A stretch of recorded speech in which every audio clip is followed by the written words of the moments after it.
लिए दोस्तों trending star Khesari Lal के एक और गाने का पोस्टर आने वाला है। इस वीडियो में शुरू से लेकर अंत तक बना रहिए।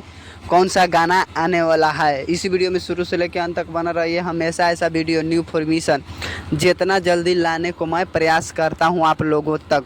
ट्रेंडिंग स्टार जो लोग बोलते हैं ट्रेंडिंग स्टार खेसारी लाल के, ट्रेंडिंग स्टार खेसारी लाल के गाना का पोस्टर आया है जिस गाना के नाम है कमर में दागी। कमर में दागी ये गाना के बात करें तो गाना तो ज़बरदस्त तरीके से तड़कता भड़कता गाना है। भोजपुरी इंडस्ट्री में खेसारी लाल के इशू तहलका मचा के रखते हैं और मचाते भी हैं।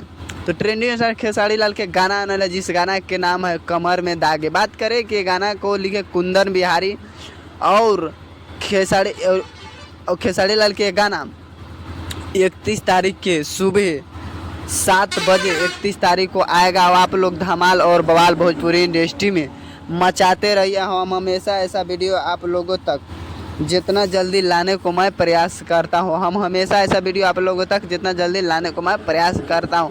अगर इस वीडियो पर नया हो तो इस वीडियो को लाइक और सब्सक्राइब जरूर करें। पूरा वीडियो देखने के लिए आप लोगों को धन्यवाद। और खेसारी लाल का फैंस हो तो इस वीडियो को लाइक और सब्सक्राइब जरूर करें। पूरा वीडियो देखने के लिए आप लोगों को धन्यवाद।